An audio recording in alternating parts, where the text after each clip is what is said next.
টলিউডের জনপ্রিয় নায়ক দেব এবং বাংলাদেশের আলোচিত অভিনেত্রী জান্নাত সুমাইয়া হিমি এবার বড় পর্দায় একসঙ্গে হাজির হতে চলেছেন।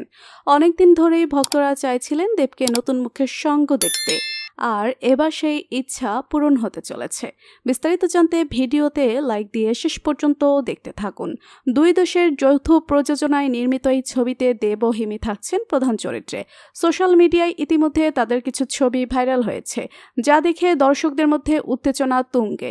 জানা গেছে ছবিটি রোমান্টিক থ্রিলার ঘরানার, যেখানে দেবের সঙ্গে জুটি বেঁধে একদম ভিন্ন চরিত্রে দেখা দেবেন হিমি। হিমি এর আগে নাটক এবং ওয়েব সিরিজে চমৎকার অভিনয় করেছেন, কিন্তু বড় পর্দায় এই প্রথমবার কাজ করতে চলেছেন।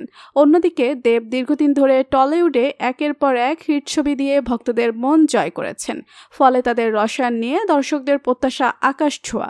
ছবির শুটিং শুরু হবে আগামী মাসে। কলকাতা ও ঢাকার একাধিক লোকেশনে প্রয়োজনীয় সংস্থা বলছে এটি হবে এমন একটি গল্প যা দুই দেশের সংস্কৃতিকে একসাথে মেলাবেন। ভক্তরা ইতিমধ্যে মন্তব্য করছেন, দেব হিমি জুটি দেখতে যে কোনো মূল্যে তারা হলে ছুটে যাবেন। সিনেমার নাম এবং মুক্তির তারিখ এখনও ঘোষণা হয়নি, তবে গোপন সূত্রে জানা গেছে চলতি বছরই এটি মুক্তি পেতে পারে। আপনারা কি মনে করেন, দেব হিমির এই নতুন ছবি কি বক্স অফিসে ঝড় তুলতে পারবে? লিখে জানিয়ে দিন কমেন্ট করে। পরবর্তী ভিডিও সবার আগে পেতে সাবস্ক্রাইব করুন আমাদের চ্যানেলটি। ধন্যবাদ।